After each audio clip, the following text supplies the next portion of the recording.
is expected to arrive in Ankara tonight, and tomorrow in the morning he's also scheduled to meet his Turkish counterpart Hakan Fidan. However, there is a huge discontent here in Ankara. Just recently we have seen that President Erdogan increasingly started to use a very harsh language, accusing USA, accusing Israel of committing the war crimes. And President Erdogan explicitly said that USA is complicit here, is just giving a green light to Israel to commit all of that war crimes and violate international law. And just after this kind of language that has been used, yesterday we just see that Turkey has recalled its ambassador for consultation. So just days before the October 7th, President Erdogan and Prime Minister of Israel were expected to meet. So the relations were just recently restored, and the diplomatic ties were recently restored. However, now the relations between Ankara and Tel Aviv, between Turkey and Israel, are almost about to break down. So tomorrow there will be a meeting between the Secretary of State Antony Blinken and the Turkish Foreign Minister. However, according to the reports that are coming, there's not going to be a joint presser, and that is quite important. We do not know whether this came from Turks or the American authorities, but in any way, if there was a joint presser, it was expected to be a huge public rebuke for Secretary of State, and that's why probably they wanted to avoid it, because, as I said, there's a huge discontent here in Ankara. And just speaking of that discontent, Russell, can you just tell us how large this protest has become at the NATO airbase there?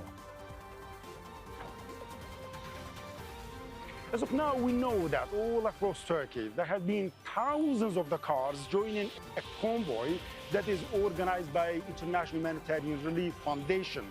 And now they are still heading to the south, the city of Adana, which hosts Incirlik Air Base. So Incirlik Air Base is one of the largest NATO bases in the Middle East, and is primarily used by the US Air Force, and it also hosts more than 1,000 US airmen. So it's a well-calculated place, symbolically very much important. Just yesterday, the president of the foundation said that they are going to protest in front of that airbase to force the USA for a ceasefire and also to stop the ongoing slaughter in Gaza. So that is very, very much important, as I said, because the organizer, as I said, is the International Humanitarian Relief. This same foundation was the foundation that organized Gaza Freedom Flotilla in 2010 in an intention to break the Israeli sea blockade over Gaza. 6 vessels by that time sailed from Istanbul and headed toward Gaza, and in international waters,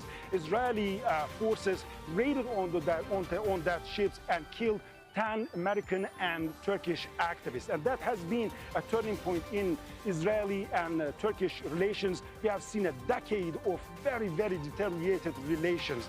So now, interestingly, the president of the foundation is even going further. He said that they are planning to send another flotilla to Gaza, but he's asking President Erdogan this time the Turkish naval forces to be involved and to protect that vessels, whether that's going to happen or not. However, as I said, here the organizers are trying to put a tremendous pressure on both American and Turkish governments to stop the war in Gaza. Make sure to subscribe to a channel to the latest news from RDZ World News.